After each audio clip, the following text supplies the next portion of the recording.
Hey guys, hope you're enjoying your Easter holiday and having family time with your family and friends. Decided to have a picnic at home to enjoy Easter with the family. I know we are not able to invite guests or even sometimes our friends because we're trying to create a bubble and try to survive the third wave. So I wanted to talk about a few marriage tips today before we do the picnic. I thought it was a good idea. Just tips and things that have worked for me over the years. So like I'm an expert and every relationship is different. So I'm just going to talk about things that have worked for me and Mike. So that's what I'm going to talk about. But first I'm going to make a cocktail, a classic gin and tonic. I'm going to use Tanqueray 10 today, which is my favorite. I'm going to use Tanqueray 10 to make a cocktail. I'll have ice, tonic, some lime and some oranges, and then this is orange juice. So I'll make the cocktail as I give you some tips of what has worked and what I think can help people outside there who are planning to get into marriage, or also just someone who's in a long-term relationship, or you want to try and give it a chance and give it a try, because to be honest, none of us knows how it will go. We all enter marriage wanting it to work. So I hope these tips are helpful, and I hope you learn a thing or two as you learn how to make a classic gin and tonic. So one of the things that I will say has worked for me over the years and Mike, number one is learning to compromise, learning to sacrifice. You're two individuals who have come from different backgrounds, been raised with different values. You also have your own personalities. So definitely you're not going to agree on everything. So sacrifice and compromise and meeting in the middle and trying to be reasonable really does help, because you put yourself in the other person's shoe. I'll give an example. For example, there's something that for me is a no-no, and for Mike doesn't get why is it a no-no, because like I said, we all have been raised in different backgrounds. So learn to compromise, learn to accommodate the other person, otherwise then it's not going to work. Something else is forgiveness. You have to forgive. Like, some things do hurt, and again I say we are all different. Learn to forgive and let go. It's not easy, it's easier said than done, but you keep trying, you keep trying to learn how to forgive, not to take everything to heart, because sometimes that person does not intend to hurt you. They were just doing them and then they hurt you in the process. So forgiveness is a key major thing. Learning to keep some things to yourselves between you and your partner, like not everything is for the public, because sometimes you don't want too many opinions, because then again you won't be able to survive if you listen to everyone, if you bring everyone to the relationship. When I mean everyone, this even means your parents, your mom, your dad, your sisters, because sometimes they don't have your best interest at heart, because they are human beings and they might not be privy to the full picture, you know what I mean? So try to keep some things between you guys, and it's easier. For me, I've learned when I do that, it's easier to solve problems, unless I'm seeking advice or unless I'm struggling with something and I want to consult, but I don't need to tell them the whole picture. I don't need to involve them in everything, decisions of where we take our kids to school. I'm looking for their assurance. If you want to purchase things, investment and stuff like that, I don't think it's necessary to involve everyone in everything. So that does help when it's just the two of you. Something else, remember to work as a team. You're a team. If you're not a team, then it becomes hard to have that partnership. So remember, you're a team. You're a team in front of your kids. You're a team even with your in-laws. You and your partner are a team. Friendship is a key thing. You don't always wake up in love every day. Not every day is good. I won't sit here and lie to you guys that I wake up every day and I'm like, enjoy being married. Some days are hard. Same to him also. So what keeps you going is a friendship. You're not going to feel loved every day. You're not going to be in love every day. So friendship is key, because sometimes that's all you have. You're going through tough times, you're going through difficult times, and such is life. So friendship is key. Be friends. Find things to do that you both enjoy, that is fun. Sometimes to just forget your problems, to be able to cope through a difficult phase. So friendship is key. I'm trying to think of what else, guys. I told you I'm not a marriage expert. Sometimes I wonder even how I do it. What else? I think in terms of big decisions, please consult one another. What I mean big decisions is like in terms of investment, in terms of the number of kids you want to have, in terms of, I'm a big believer, even if I want to have surgery or want to do something that maybe my partner does not approve, I have to inform them, because it's important for your partner to feel that he's in a partnership. Don't do things secretly if it's not necessary. Again, I always say every relationship is different. So sometimes when people do keep secrets, it's not in a bad way. It's because maybe there is no space for them to be honest, you know, and maybe it's a difficult thing. It's a difficult subject, and sometimes you don't see eye to eye, so you tend to keep a secret. But if you can, try to be open as you can with your partner. Oh yeah, a good one is try to create one-on-one time with your partner. I know kids are there. I know that sometimes life happens, career life, you're looking for school fees, you're trying to plan for the future, for the kids, for ourselves. Try to find time for you and your partner, just alone time. I'm a culprit. I have experienced it. It's something that I still struggle with. Is you just get caught up in life, like it's routine, you know. You never take time to breathe, to connect, to talk. Sometimes you find it's not even in a bad way.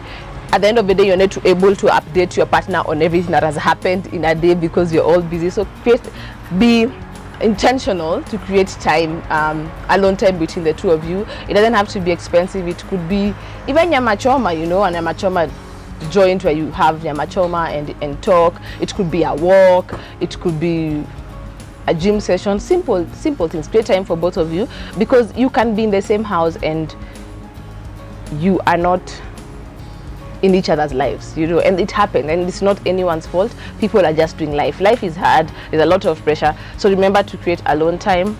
Talk about difficult topics, even if it's not easy. Talk about wills. Talk about what if I wasn't here today? What if, because life is not guaranteed. What if tomorrow I wake up and I'm gone?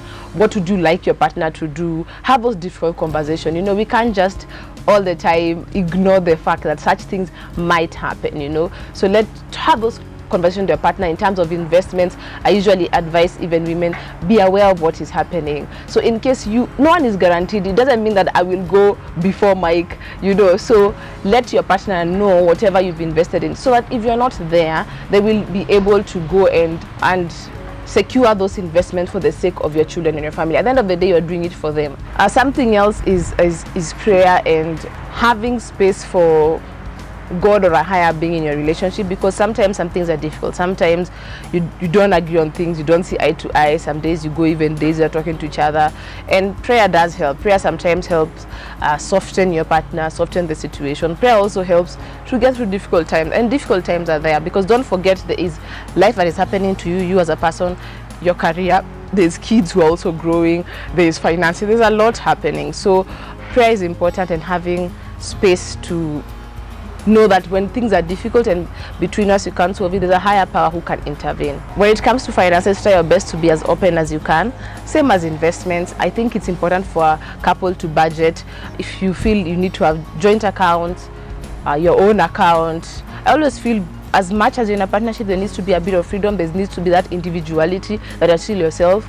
For example, if I want to send my friend money, if I want to send my mom or my sister, I don't need to ask for permission for everything. I can inform you, but having that freedom to sometimes having my own account, having your own money. Sometimes even you're in a chama with ladies, there's an investment you want to make. I'll definitely inform my partner, but if we don't agree, at least there's space for me to risk what we can afford to risk, you know. So I think that is important in terms of finances. Budget is important. I'm a firm believer of budgeting. I think maybe because I have a big family, budgeting is very key. Like, we have to use money wisely because it doesn't come easy. So budgeting is important with your partner, and also so that you don't feel like one partner is being reckless and wasting, and one other partner is we are not working together. So I think budget is important, and informing your partner. For example, there's an investment you want to get into and you have a savings account. Inform your partner that I want to remove this amount of money. Please allow me, even if you don't agree with my investment choice, but you know, let us be aware of our financial situation. I've seen many times where people struggle with lifestyle and living beyond their means, and sometimes it's just one partner who is living beyond their means, and the thing is, before we know it, we have a lot of debt, we are in big trouble. It's good to be honest. If things are thick, let's talk and say, you know what, let's tone down life, let's downsize, let's live within our means. You know, there's nothing as bad as realizing later that your savings account has 0 shillings and your partner has just been removing money without informing you, and you think you're okay and you're not. Finances can really mess up a relationship. It's a really big stress factor. So I think we need to, if you're in a relationship, even if you are dating, it's important to be honest with your partner where we are financially, and what is important, what are our needs, what are our wants, and always thinking in terms of the bigger picture, not just you alone, but you have kids who are looking up to you, have employees, so you have your family. Especially as African society, we take care of our families. So I think finances is key. Talk about it with your partner openly, and budget. Another key thing in relationship, in marriage, is intimacy. Ensure that intimacy is still happening and the fire is still alive. I'm not going to lie that it happens all the time. Let's just be honest. After a few years, it's not the same, but try and create that, and try to listen to your partner's needs, even if for you sometimes you're a place in life where it's not a priority. For example, I'm pregnant, my kids are all below the age of 5, I don't have time, life is happening. Please remember that we have to think about each other. It's a partnership at the end of the day. So intimacy is very key. It's part of what glues the relationship. I'm not going to say it's everything, because I would be lying. I don't believe it's everything, but it's an important thing in a relationship. Something else I've noticed over the years, being in a relationship for not so long, I know there are people who have been together for 60, 70 years. The little that I've experienced is, I think mental health is key. We go through different phases in life, career-wise, loss of a parent, loss of a friend, loss of a job. I think we cannot ignore mental health in a relationship, and we have to support one another. For example, if your partner is going through a difficult time, is going through depression, anxiety, it's a reality. If the person you are close to the most does not understand you, then where do you feel like you can go? So don't just brush off your partner and say, you're pretending, or it's not happening. Sometimes when someone is going through a hard time like that, allow them to just be. You know, that's not the time to put pressure. That's not the time to be unreasonable. That's not the time to demand, give me attention, because they're struggling with something. And also I think communication is key, because if you don't inform your partner and they struggle silently, I can't know why you're behaving the way you're behaving. So communication is key. I'm a firm believer of speaking, saying it as it is, and saying what you're thinking about, as long as I'm careful not to hurt the other person. I say it as it is, and then we can digest it and then figure out. I'm not someone who believes in suffering in silence, you know, because at the end of the day, the effects are going to be worse than speaking about it. So mental health is key. Also physical health. Challenge your partner, you know, let's exercise, let's eat healthy, because we want to be together for a while, for as much as we can be, for as many years as God gives us. But take care of your health. You know, if one of you is lacking in terms of not taking care of their health, not eating healthy, not exercising, call them out in a nice way. Obviously, you don't blast them. Call them out and be like, okay, I think here you're dropping the ball on 1, 2, 3, and encourage your partner. You know, I'm big on that, because for me, I feel like if you don't have mental, physical health, then you don't have energy to go out there and look for money. You don't have energy to be present in your relationship. You don't have energy to do your family responsibilities. So I think that's important. Keep each other accountable. Something else I've learned over the years, which I didn't know, is understand your partner's love language. You all have different languages of love. I think there are 5. There's gifting, there's acts of service, words of affirmation, intimacy. For me, gifting is key. I don't know what else, but figure out your partner's love language, so that you can be able to communicate in the ways that works for them, so that you show them that I still care about you, I'm here, and that I want to be in this relationship, and the L word, I don't know how to say the L word. So yeah, so find your partner's love language. Something else before I finish, find out very early in the relationship what is a deal breaker for you. People have different deal breakers. Others it's infidelity, others is lack of emotional support, others is lack of financial support, others it's not being a partner, as in a partnership, someone who supports your dreams, your career, your goals. So find what is a deal breaker for you. Many people think that infidelity is a deal breaker for everyone. It's not for everyone. People are different, and we all have different deal breakers. Find out what it is to you and communicate that to your partner, so that they know that if this happens, then we are going to have, it's going to be big, we're going to be in a lot of trouble. Find what your deal breaker is, communicate that to your partner, and keep reminding them over the years, because what happens, we do forget. And also deal breakers do change as we grow older, as we mature, as our priorities change. So keep updating your deal breaker list. And I'm very, very big on deal breakers, because I'm the person who will communicate, this is going to be a deal breaker for me. If it happens, it's going to be very hard. We have to work very hard to get back to being husband and wife or being friends. So figure out what your deal breaker is. Something else I'd also like to address is that as much as it's a marriage, it's a partnership, remember we have to add value to one another. Agree with your partner how each of you will add value. For example, if you and your partner agree that he's the one who's going to look for money and you take care of the kids, go for all the school meetings, maybe you have a small business and you'll be the one maybe paying for groceries, you'll be the one paying the nanny, you know, find out how each of you is going to add value. Don't just sit there and expect the other person to do everything, whether it's a man or a woman. You know, for example, you might have a better job than your partner, then your partner will know how to plug in. They might not plug in financially, but they plug in other ways. For example, they're the ones who take care of the kids, do homework with the kids, everything at home, go to school meetings and stuff like that. You will go but once in a while. So a relationship has to add value.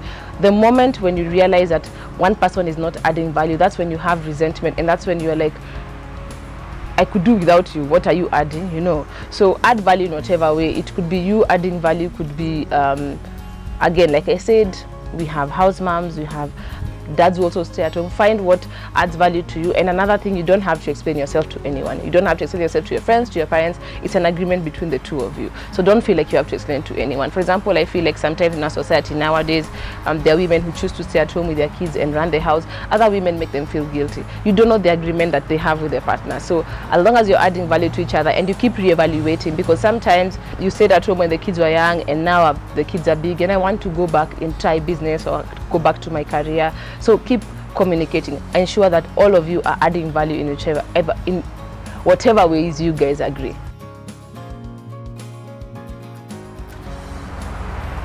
And on that note, guys, let me go back to enjoying my Easter. I hope you've learned something. It would be really nice also to hear from other women outside there. I know there are women who've done this for so many years, and I also learned from other women, especially older women than me who've done this for many years. I get advice from them. I also get counseling, and to realize that, you know, you're not alone. Whatever you're going through is not just you alone. It has happened to many. There have been others who've done this for many years. You don't need to reinvent the wheel. And I always say, don't struggle. You know, have your group of friends, have your group of even older women or older couples who can walk with you the journey. And I always say there's nothing new under the sun. Don't struggle with something and then your relationship ends because of something that could be solved, because sometimes some things cannot be solved, and not every relationship is meant to be for forever. But try your best. Even if it ends up not working up, just know I gave it my all. I gave it my all. Like your vow said, I tried. You know, give it your all. So on that note, guys, hope you have a lovely Easter, and I hope you enjoyed the video. I can't wait to get more tips from you guys.